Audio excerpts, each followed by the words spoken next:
Sasa unaambiwa hivi, star wa filamu za Bongo na mfanyabiashara Jacqueline Wolper amefunguka kuhusu tabia za marafiki zake wa karibu akiwemo Kajala Masanja, Auntie Ezekiel na Aileen Uwoya, akieleza jinsi kila mmoja alivyo katika maisha ya kila siku.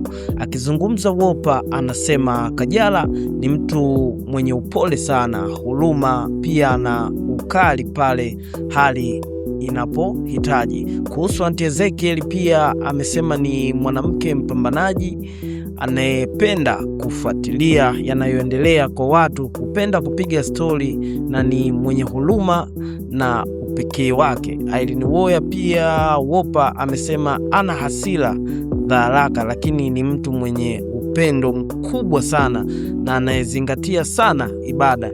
Mbali na hilo, Wolper ameeleza kuwa yeye na marafiki zake hao hukosana mara kwa mara, lakini hawadumu kwenye tofauti zao kwa sababu husuluhisha haraka. Sisi tunasusa wote, tunarudi haraka, amesema Wolper. Aidha, amekiri kuwa watu wenye ukaidi mkubwa katika kundi lao ni yeye mwenyewe na Aileen Uwoya. Katika mazungumzo hayo, Wolper pia amesema anapenda sana kupika, akieleza kuwa mapishi ni moja ya mambo anayoyafurahia zaidi katika maisha yake ya kila siku.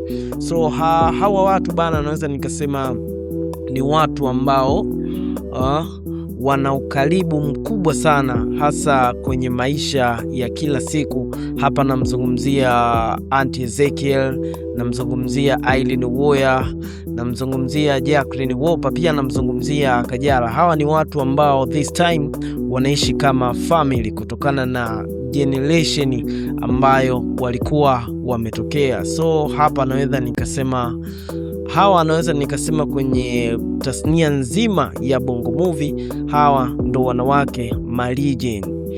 Ipo hivyo mdau, usiache kushusha comment yako. Pia nikukumbusha wewe ambaye bado hujasubscribe, so hakikisha una subscribe ili wakati mwingine uweze kupata taarifa zetu. Ciao.